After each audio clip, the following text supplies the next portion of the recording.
I think, in a sense, about this one is it's in Richmond. So Is it's it? fairly close. It's not even that far. You don't got to travel or anything. I know I know, like, some players don't like to fly or in general or travel super long distances. For sure. So this is kind of like I almost feel like it's a good one to be from New York. Yeah, but I also, like, when I was playing competitively and I was playing every weekend, there were times when I was trying to qualify for the Pro Tour, I was like, man, it's in, like, Oregon. Man, it's in Atlanta. Like, sure, if you're from outside the U.S., like, if you're from, like, Spain or Portugal or Japan, you might be like, oh, cool, I'm going to go visit, like, a place in the States. But then being in the States, you're like, I could do that, like, next month or something. Like, it's not that bad. I can find a free weekend to go, like, visit there for a few days. Whereas, like, you know, there's Dublin, there's London not too long ago, Venezuela. Like, there were so many, or not maybe Venezuela, where they went. I think they went to Venice. Yep. Like, there are so many beautiful, gorgeous places that people got to go to. I don't know, if I was just, like, staying in the States, I'd be like, but I can go, I'm already in the States. See, I want to go visit a different country. I don't know. I've been to a lot of different places. If it's me, I'm trying to go to Hawaii. That's fair. Like, sure, give me Hawaii. Honestly, I love Alaska. I would love to go there. I like the cold. I'll go there. I would just want to go somewhere, like, different and exotic. Like, I've been down to Atlanta once. You know, I've been over to Richmond once for the SCG Invitational. I feel like there's just, like, some really extravagant places you can go to, and there have been times where people didn't get to do that. Ooh, good old on thin ice on the thing in the ice. All the ice. Yep, Matt. Whoa. London London's sweet. Maybe right? not exotic, but, you know, London has Big Ben. It has a lot of good sightseeing. I've been to London. You'd have a good time.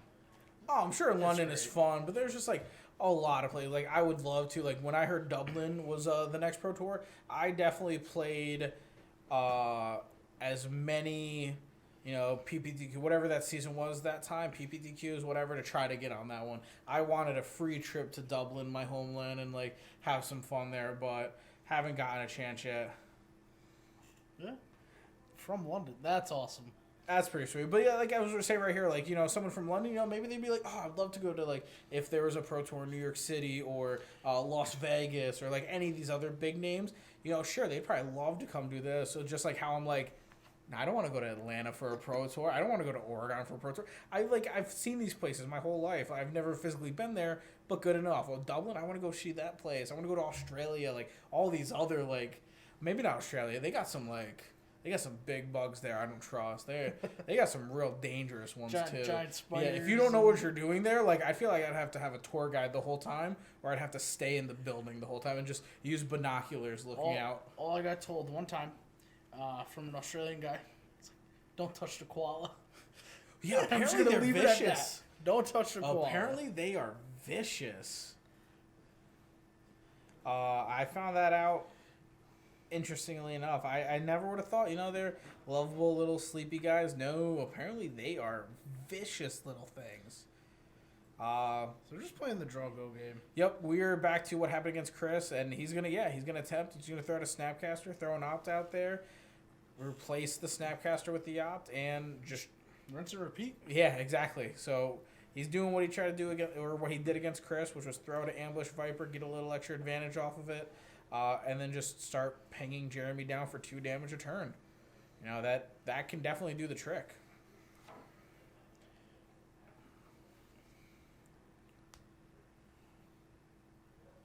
It's funny, like, there will be people who are biased, you know, that you want the blue-red deck to win. You know, I've been a Stonblade player for years. I foiled out every version of Jeskai in Modern, like I said. I foiled out blue-white Stonblade and Legacy. You know, I had Forcible, Snowforge Mystics, True Names, that whole shebang, because I just absolutely love it. So, you know, I might know Jeremy personally, but based off of decks, I would love to see blue-white, just because I'm definitely a blue-white player at heart. I would love to see blue-red as well, so I'm just going to say I would love to see any one of them win.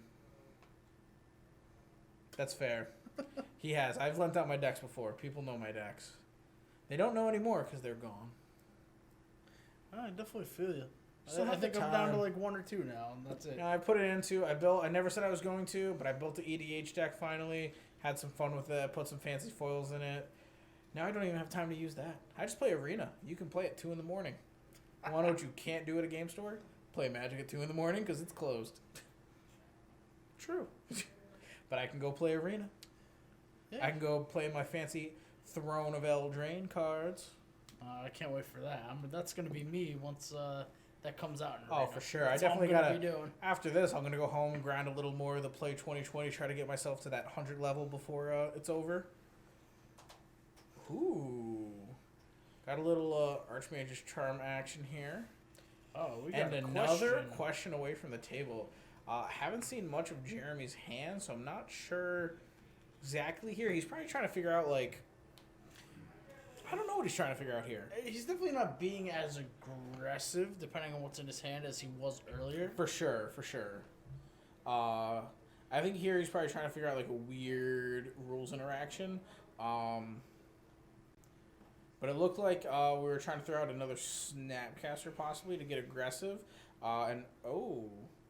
If both players are going away, there could be maybe a game state violation or something weird happen that we both might have missed.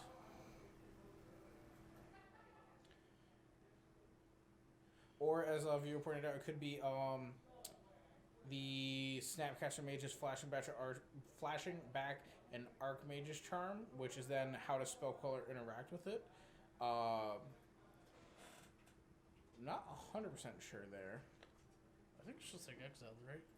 It's just like the same thing as like, I would maybe not. Like if you remanded a flashback card. Yeah, so it depends on the exact wording of Snapcaster Mage.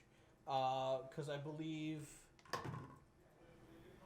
Okay, so nothing serious happened. It was just them simply asking cards about interaction. But yeah, for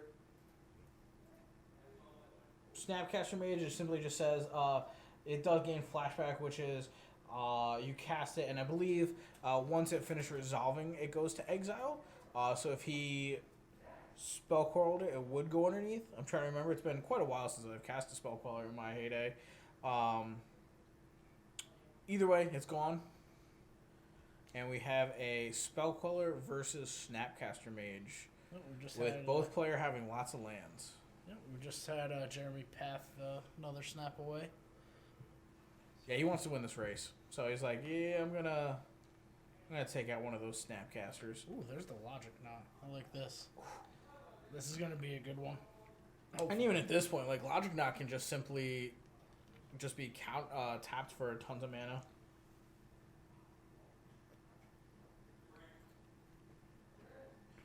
Dropping out a Jace. Might get into a little bit of a counter war. We'll see what happens.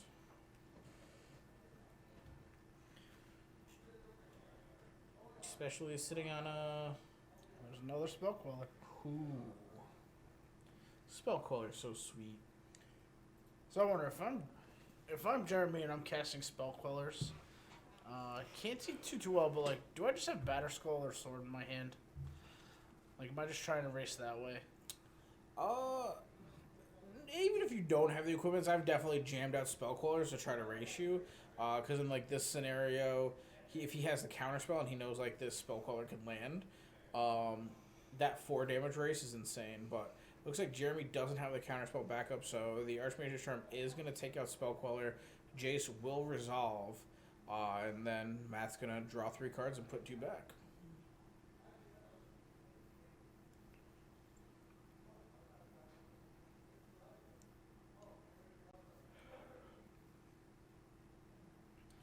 Oh, we found a Blood Moon, which he looks like he's going to keep that in his hand and to not tuck it away. Which, if that can resolve, it's not great, not horrible, because I'm sure Jeremy will fetch a basic off the Flooded Strand. It'll just shut off the Colonnade and the Field of Ruin. But it is another target that might make Jeremy deal with that instead of one of other Matt's threats. I think it's fine, right? Like, when you know your opponent has, like, Field of Ruins and Colonnades and stuff. Oh, for sure. But I know Jeremy's been playing a long time. I'm sure he's seen it's Blue Moon. There's Blood Moons in the main. He's going to be fetching up those basics. And he has another Snapcaster, so he can Path to Exile the other Snapcaster Mage on Matthew's side, and then he can just have 4 damage, kill off the Jace. Matthew has Spell Center, though. He does. Oh, okay. If I'm Matthew, I think this is the right scenario to just fire it off. Oh, for sure. I definitely think, you got 1 man open. You kind of want your Jace to live. That I think doing that is fine. Because, like, Jeremy would have to have Dispel or Spell Pierce there to deal with it, which then your Snapcaster's not dying. And now he's going to have to commit a Celestial Colonnade to kill it. Stoneforge. One thing I'm really sad about is that there's no Search for Escantos in any of these blue-white decks. Search for Escantos is so sweet. That card used to be everywhere. From what we've noticed with all the decks is On Thin Ice is probably the only Snowland interaction, just because it doesn't hurt you to play it. To swap out your regular basics for snow coverage just because you get a 1-mana removal spell. I've noticed like all the blue-white decks today have been playing it. I haven't seen any other Snowland interactions other than when Phil was on earlier playing Tamir. When he had like Dead of Winter and stuff in his main board along with like Ice Fang Quaddle. So outside of On Thin Ice, I don't think we're going to see too many snow permanent interaction cards. Yeah, Search was definitely crazy. Actually, I'm starting to see low play. Like we saw today, Niv Mizzet Reborn deck on Matthew Pete was playing some Astrolabes. Phil, I was just talking about, was playing some Astrolabes with his Ace Fang Quotal deck. So there's a good possibility, like for sure, like a Tamir snow deck will come about, or even a blue-white snow deck will come about. Maybe splashing in for Ren and 6. It was pretty sweet. Matt had the Ren and 6 of the baby Teferi on the field at the same time. Kind of wish Ren and 6 made it this far. I know. I'm really sad Ren and 6 isn't in our finals. I mean, it's a good thing, though, right? Because then maybe if it does, it just makes it everywhere. Maybe. It just means it doesn't get the ban hammer from WotC. I think the one thing I like about the way the state of Modern currently is, it's kind of like the way it used to be, right? You have your Johns, your Blue Whites, your things, and then you just have Karn. Yep. Just keeps everybody in check. For sure. Jeremy picking up the Blood Moon real quick, just double checking, like, what is this? Because I can't really make out. Oh, okay, it's Blood Moon. Yeah, sure, resolves. It's cool. So that definitely hinders Jeremy a little bit because, like, it shuts off the Celestial Colonnades in the Field of the Rune, so they're just going to sit there as mountains. But, he still has his mana. He's got all 3 islands. That way, if he draws Cryptic, he'll be able to do things. New island card from Eldraine. Which card? Is this like the new Vendilion Click? He could be talking about because there are those fetchable lands. Oh yeah, yep. That if you control like X amount of other swamps and islands, the blue one's not bad. Yeah, you fetch it, you get to put an instant or sorcery back on top of your deck. That card's pretty sweet. I think that can definitely fit in specific decks. It's probably the best one out of the bunch in terms of modern play. The black one's sick. Maybe. Just free, like, get a creature back at, like, any time. That one I'm definitely going to be playing in my Amanatu deck. I can just blink it, keep getting creatures back for freezies. I like it. So I think there's definitely possibility. The black one and the blue one, I think, are probably the 2 best ones out of the 5 for sure. It just, I think, comes down to where, like, modern, the blue one probably will see a little more play. EDH, those 2 I think will be evenly matched.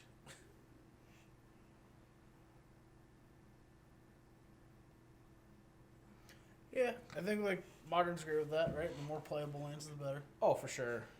That's just everything. Any format in general, even Commander. You got the lands, you got the goods. Yeah, but if it's playable in Legacy or EDH, that's what's going to skyrocket that price. For this card, probably just foils, though. Oh, well, for sure. It being a common. Maybe one day it'll be $1, but till then, foilies. I'm sure Matt knows all about that.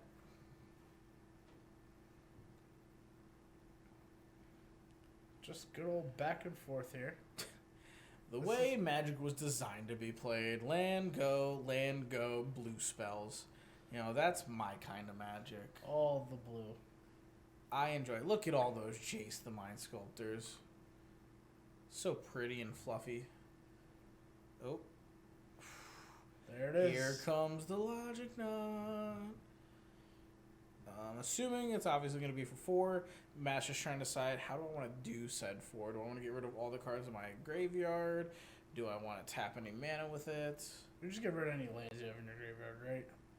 Yeah, I think leaving up that extra land, because you can do it as like some sort of bluff, or by the looks of it, he's just gonna pitch 3 and tap a third land to go into it. So it'll be large enough for 4, 5. I lost track. But either way, also Matt has plenty of lands because I do see one sneaking out from underneath that Sulfur Fall, so he definitely has at least 3 lands hiding over there to do some more stuff. It's definitely going to be a long, grindy match. Yeah, I don't know. Decks like this are great. They're cool. This is why we have a timer. Yeah, exactly. It just takes so long. This is why Sensei's Divining Top got banned in Legacy. Things take too long. Funny story about that. I come in the day of that banning, here at Kerwin's Game Store, and a former employee that used to work here, I walked there, I'm like, hey, what happens if they ban Top? And he looks at me and goes, they'll never ban it. 2 minutes later, gone. I never thought it would have been because I thought the card was fine. I thought the issue was it was just going to time because people were topping too much, taking too long on their top decision. To me, I was just, boom, look at the 3, put the best one on top. It's like you said Super earlier. easy. No. The weekend before, there was a Star City tournament. And Eli Cassis said it had to go. Maybe Eli Cassis might have to go. It was a great card. I thought it was a fair card, but, I could be biased because I also played Miracles before getting into Stonblade, but Stonblade was always my favorite of the 2, especially now since Miracles I think is just way too hard to play because you just have to put so much thought and effort into Miracles. Top, you didn't have to put that much thought and effort in. You spun top, looked at your cards, you played some Magic. Now you're like, I gotta set up my port in, I gotta do these other things. That's too much effort for me. Oh, here we go. Little spell queller at the Jace. Ooh, gonna magnetic sinkhole, destroy that spell queller. So I think the big thing here is just both players have absurd amounts of lands right now. Yep, we're definitely having the one where it's going to be back and forth, plenty of things to do. It just comes down to who has more. That is correct. I forgot the Blood Moon is hiding up there. That Sea Chrome Coast should have came in untapped.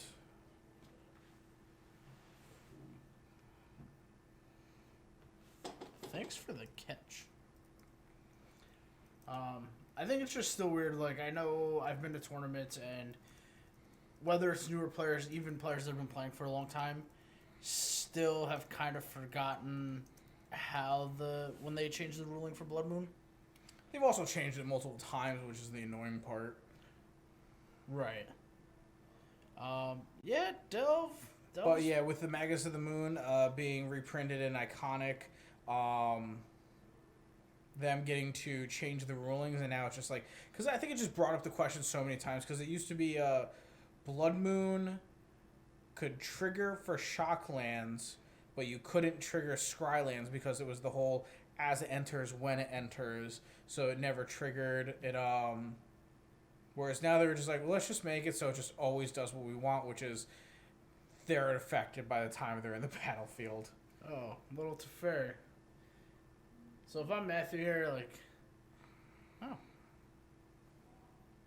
I guess Jeremy's just like, I think I'm just going to...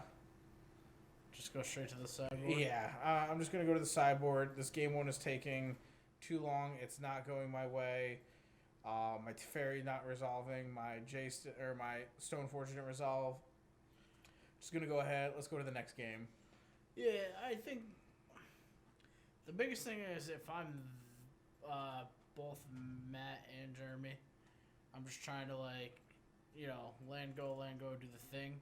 I don't think Jeremy was, the way the cards lined up, he wasn't as aggressive as he was earlier For sure. today. So, and I think that's part of his thing. He wants to be the aggressor in terms of like the way he's been playing when we've had him on camera. Yep. So, but no, both players are going to go to boards.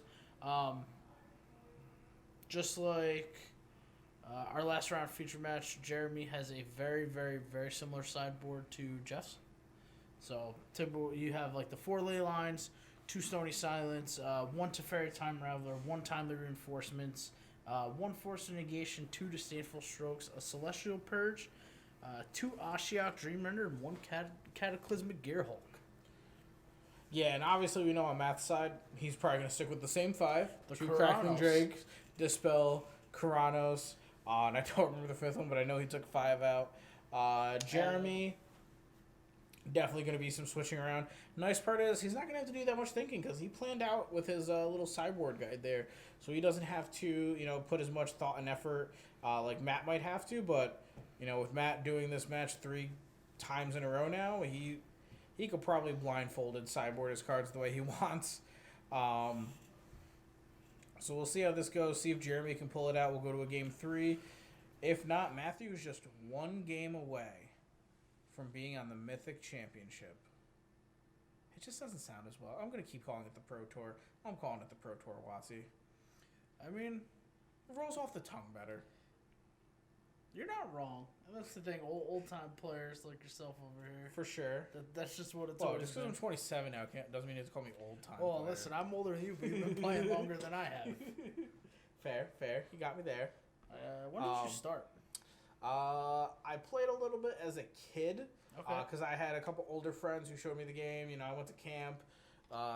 Yu-Gi-Oh! Hadn't picked up yet, so Magic was the thing. But Did the same thing. In high school, kind of like revisited it for like a week or 2. Didn't go much because I didn't have time. But once I got into college and I could drive myself, I got in 2 weeks before Avacyn Restored came out. So I played Innistrad for a little time and then immediately got to do pre-releases, drafts. It was bad. I shouldn't have drafted. My win-loss ratio is horrible.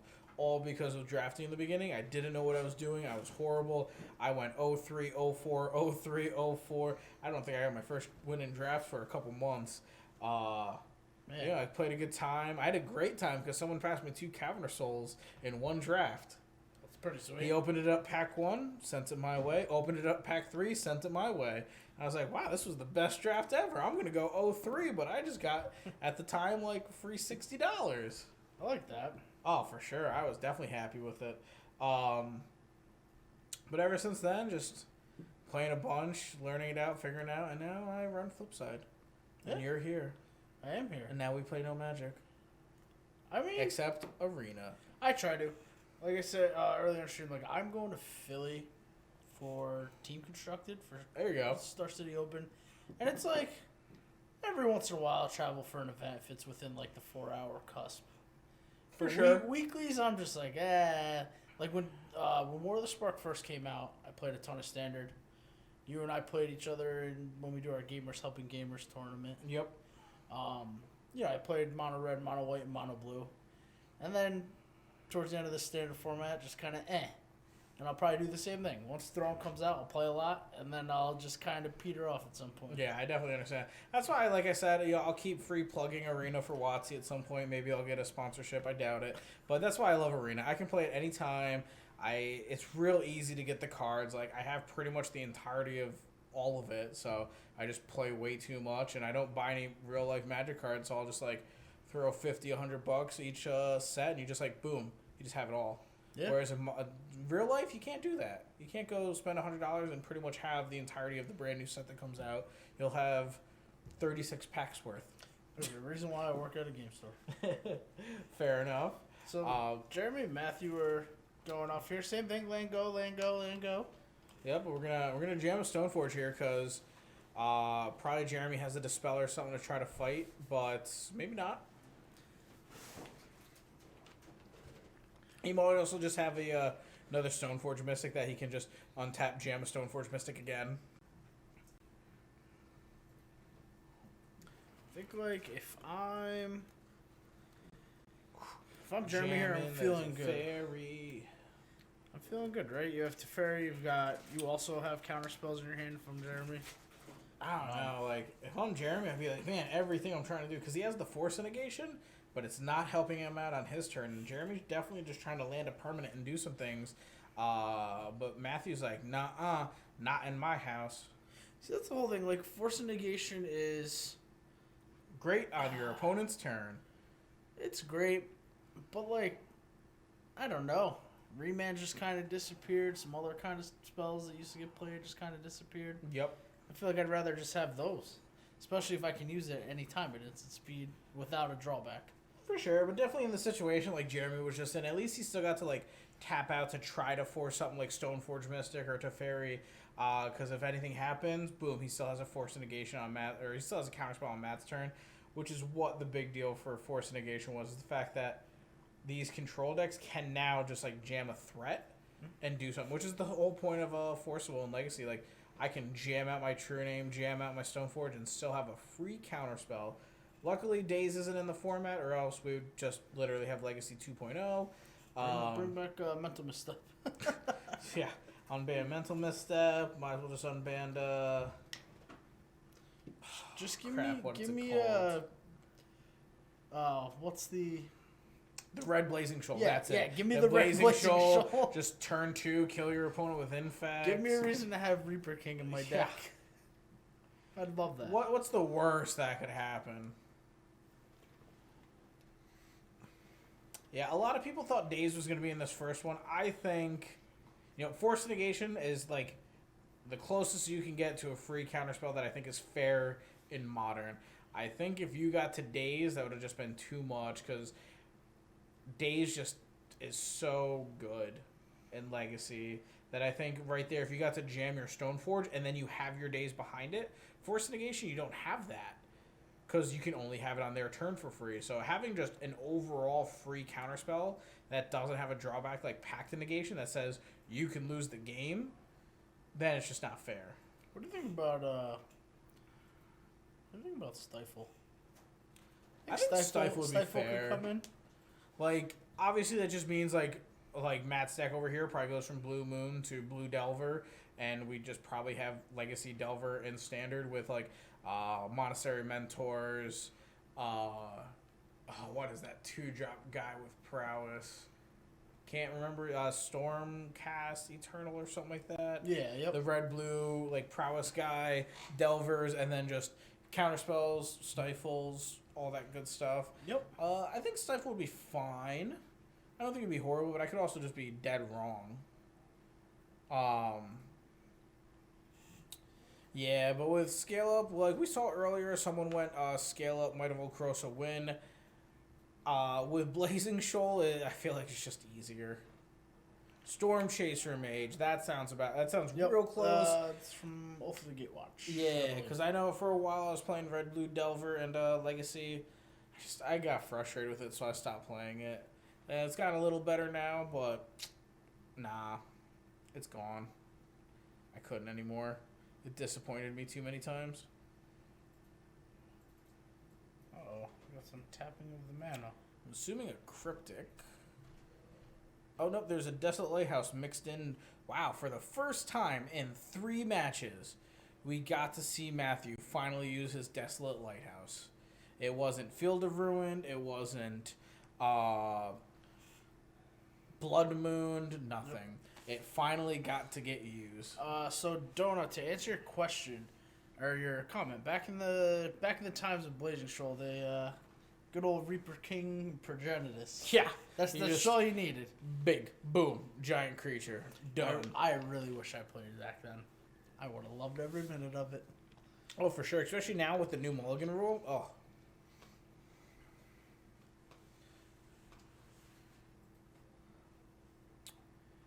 Yeah, Storm Chaser Mage definitely could have won games. It's just, you had to... I just felt the deck was just never consistent enough. Either I, like, blew out my opponents going, like, turn 1 Swift Spear, turn 2 Storm Chaser Mage, turn 3 couple spells, like, do some real damage, but it was not consistent enough for me, so I had to get rid of it.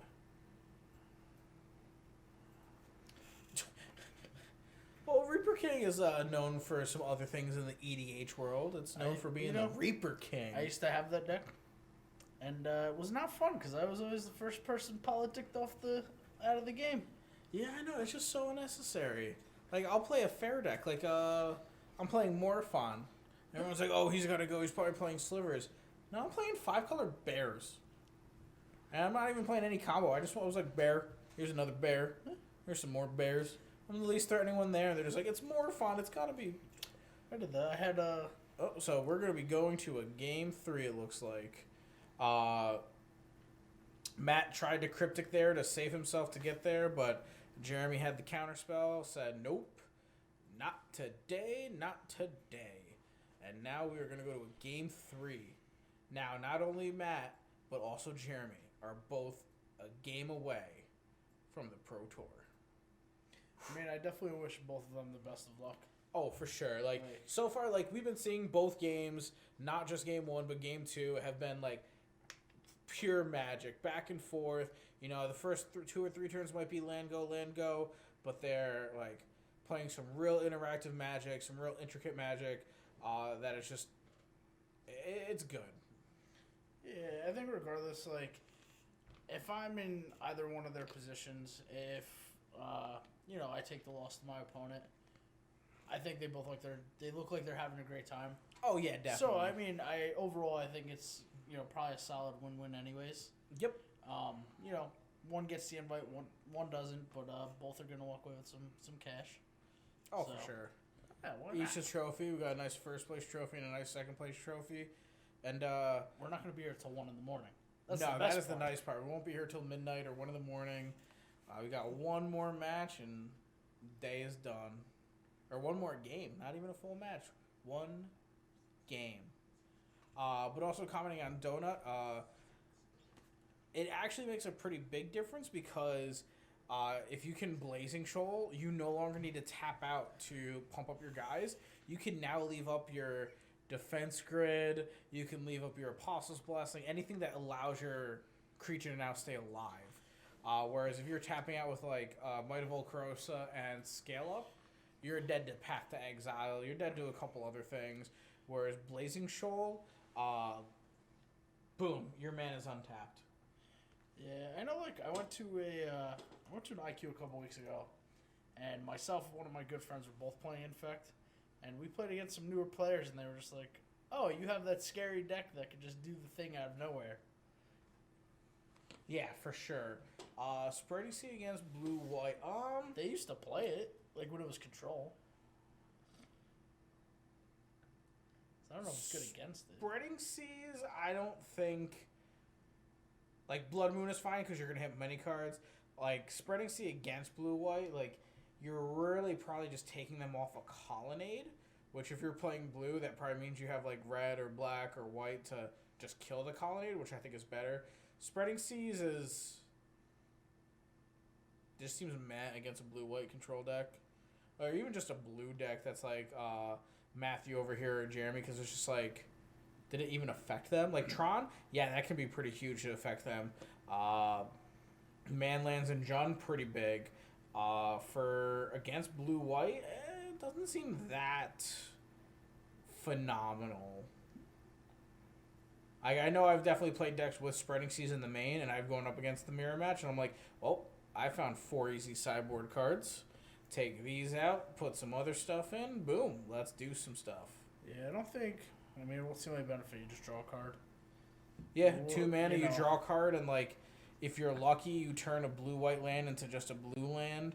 But, like, in this scenario, that's only good if they're missing, like, white at that point, because you only need 1 white source, really, to really make the deck work, because Stoneforge only needs a white, Teferi only needs a white.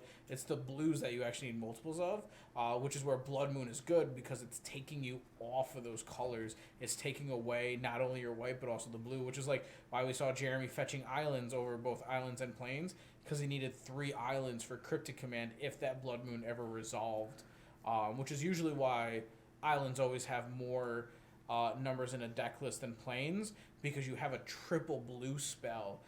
You don't have double white, like triple white. Like maybe you might have like a Gideon Ally Zendikar in the sideboard, But outside of that, everything in your deck just needs that one white.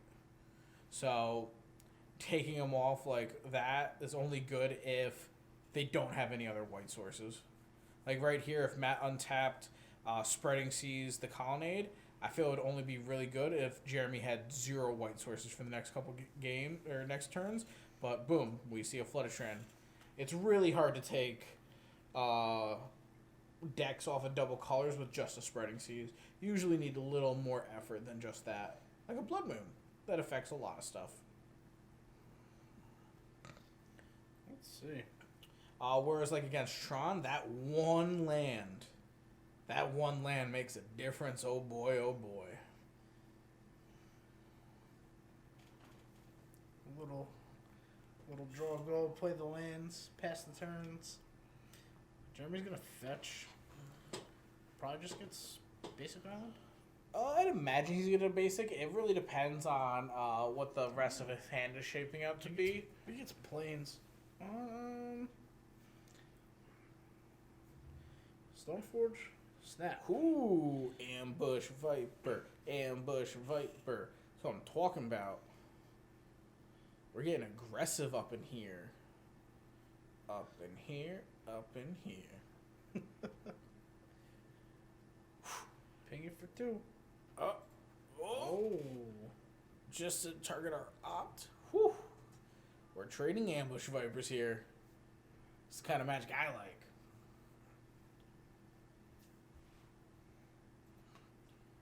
Gonna jam it to Fairy?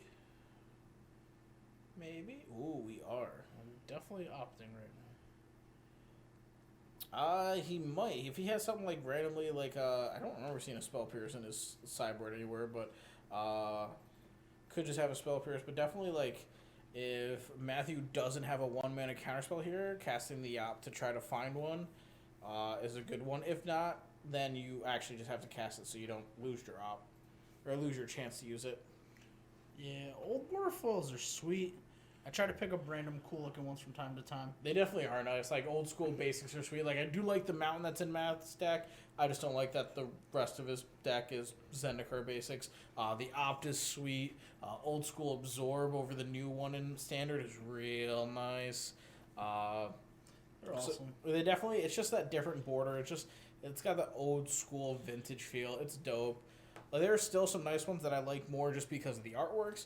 But if I can get old border, like the Swords to Plowshares I had in my Legacy deck for the longest time were the From the Vault ones, because they were the only foil art at the time for Therese Nielsen. I got them signed. They were sweet. And then finally I was like, I'm going to step up to these sick promos of the original artwork. And man, was I happy with that purchase. Yeah, no, my thing is, like, I have, back in the day, there was the, Gesundheit. Oh, thank you. There was the old, Mercenaries, Mono Black Mercenaries, starter deck. Yep.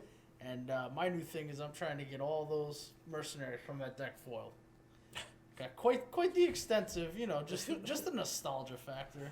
That's fair. I just like the borders, the hearts. Exactly. Everything. Sometimes, just that nostalgia gets you. That has definitely gotten me on some things. I definitely think, I don't know, like, the foils thing kind of gets me, because if I'm playing, I don't want to be put in that predicament of, well, if my entire deck is not full or the majority is not full, I just don't want to get, like, a free game loss for no reason. Exactly. Like, they're able to pick it out. I definitely think, like, as long as you have a good mixture, like, that's why, like, you mentioned, like, your friend, like, I thought you said, like, you were going to say, like, none of his lands were foiled. I was going to be like, yee, that's not a good sign. Like, at least get your basics foiled. That way, like, nothing can happen. If you do some, like, whether it's on purpose or not, like, if you do something like, I'm going to start foiling out my deck, but you only foil out, like, non-land or all lands, like, when things start getting, like, pretty distinctive, that can be cause for some very back to fairies. Does Matt have the answer? Back breaking? Like, this card is insane. Yep, just literally dealt with it, and now I gotta deal with it again. This card is just way too good. Like, Blast Zone! That can definitely help it out, because if Matt just passes the turn, does nothing, passes to Jeremy, and Jeremy does nothing, then we can just take that Blast Zone up to 3. Ooh, no. We're just going to say, high. I have a Jace. I mean, if I'm Matt here, like, I know that Jeremy has Field of Ruin in his deck, so he can just untap, play it, get rid of the Blast Zone. Yep. So I'm just gonna try and play what I can now. Oh, the Force of Negation was there. Oof. Force of Negation. Definitely helping out Teferi, giving a little assist there. So Fairy rotates out of standard 51 weeks. 51 weeks, not soon enough. Nah. They should just reprint that in Battle for... Sorry, Zendikar Rising. I will pass. Theros comes first. Oh, so you want Teferi and Theros? Sure. No, I want Elspeth back. I don't know. I'm, like, on the fence because, like, Garrick just got, like, healed in this storyline. I was like, no, I wanted him to be a villain. I wanted him to go kill some people. Like, dude, just let him go be a badass. But, like, he didn't get to in War of the Spark because Nicol Bolas was like, bro, if it's like the whole joke with Hulk not being in Civil War. Like, Hulk, can you fight just the one team? Hulk, smash all. No, Hulk, just these guys, not everyone. Hulk, smash all. And it's like, Garrick, don't kill planeswalkers. I need to. Garrick, kill all planeswalkers. Well, Garrick, you're not coming then. You're out of the War of the Spark. Okay, bye. And then he comes back here and he gets cured. Like, I just wanted him to be just go be a villain. That'd have been sweet. Yeah. We don't have a villain right now. Cesare, you make a good point. Don't remind me of Core 21 coming. Oh, there goes Crackling Drake. Down. Ah, man. Oh, don't know what that reaction was. Matthew looks like he's in a very rough spot. Yeah, I think Jeremy might have made a comment about, like, oh, why did I do that or something. And I think Matthew might have said okay too fast because he then just revealed a spell snare, but it wouldn't matter with the fairy. I don't really know exactly what happened there. But either way, yeah, it's not looking phenomenal for Matthew. You know, Jeremy has just been drawing, like, you know, he drew a couple threats between multiple Teferis, Stoneforge, and just he was able to keep drawing counter spells to deal with it.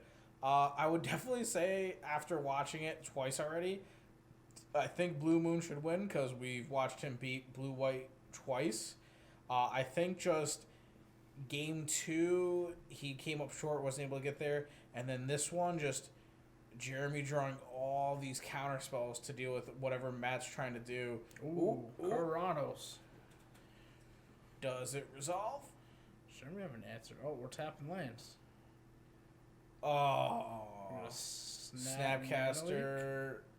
Snap yeah. something.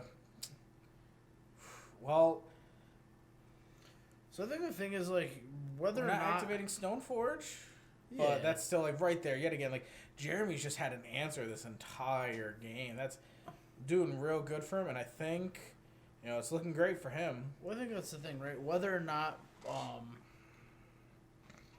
quote unquote, percentage wise, whether or not you're favored, doesn't really matter. It's all about what you draw and how you play. For sure. Like, it definitely comes down to that. Like, you can be favored all you want, but it could also just not go your way. So I guess here he decided, I don't want you to get your land back, so I'm just going to blow up my Blast Zone so we don't get lands, but still, that's just putting in that Batterskull is... Jeremy's just getting aggressive with it. Jeremy, because what, you got 4, 5, 6, 7, so that's a 2-turn clock right there, putting Matthew down to 7. A little bit of a life discrepancy, it sounds like. But if as long as the life total is correct, yeah. So Matthew going to 7. Jeremy has lethal on board, and he has the colony if he draws another land. So Matthew's in a real bind right here. He did not. He snapped Mana Leaked. Yep, he snapped Mana Leaked because Matthew only had like 1 or 2 lands up after the Coronos. So the Mana Leak was able to do the trick. I thought he was going to do it at first as well, but you can't do that. It is still a creature. So we got a fetch, shock. Jeremy's showing the spell queller because he doesn't want to slow roll. I think he's fetch, shocking, and lightning bolting himself. I think he wants to go out on his own terms. Yep. Nope. Yep. There it is. Yep. He fetch, shock down to 4. Then he lightning bolt himself. down to 1. Matthew was like, I'm going out on my own terms. I'm playing my cards, and I've done that before. Because Arena, as long as you have the life total paid for.